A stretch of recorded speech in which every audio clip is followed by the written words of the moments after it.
10년이 흘러갔죠. 그런데 이 21세기의 첫 번째 10년을 과연 문화학자들 또는 음악 전문가들, 영화학자들, 미래학자들, 과학자들, 많은 사람들이 어떻게 정의를 내리고 있을까요? 지난 21세기의 첫 번째 10년은 이런 10년이었다라는 정의를 여러분들 혹시 들어보신 적 있습니까? 없죠.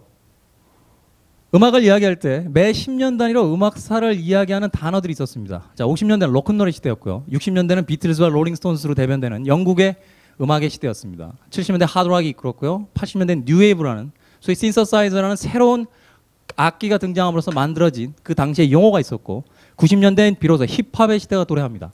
그런데 2000년대에 들어와서 왜 10년은 규정하는 음악적인 단어가 없을까요? 이것은 음악뿐만이 아니죠. 사회 여러 분야에서 지난 10년을 규정하는 단어가 없습니다. 왜? 왜 없을까요? 그렇게 말 잘하고 무엇인가 만들어내기 좋아하는 사람들이 왜 지난 10년을 뭐라고 규정하지 못할까요? 뭐라고요? 매번 바뀌어서? 정답. 상품이 없습니다. 인류의 기술의 진보는 엄청나게 빠른 속도로 이루어져 왔습니다. 하지만 20세기까지의 기술의 진보 속도는 그래도 느렸기 때문에 인간이 사유할 수 있는 충분한 시간을 줬습니다. 변화의 속도가 있긴 있었습니다만 우리 시대가 어떻게 변해가는구나, 우리 시대는 어떤 시대구나 라고 생각할 수 있는 시간을 제공해왔죠.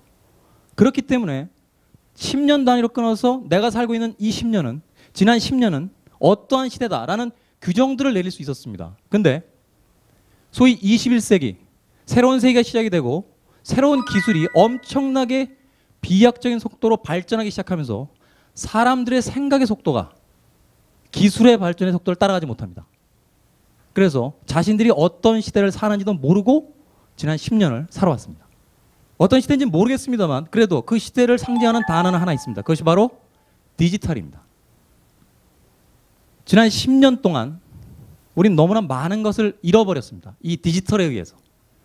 이 디지털이란 괴물이 정치, 사회, 경제, 문화, 그리고 오늘 이야기하려는 음악까지 어떻게 잠식해 들어왔을까요?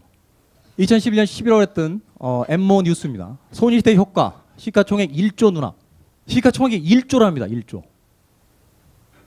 엄청난 금액이죠.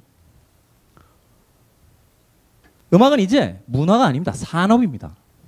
아무도 소녀시대 이번 음반이 어떤 음악풍이고 얼마나 완성도가 높으며 어떤 곡이 가장 신나고 어떤 음악에서 가장 감정적으로 정서가 북받쳐 오르는지 관심이 없습니다.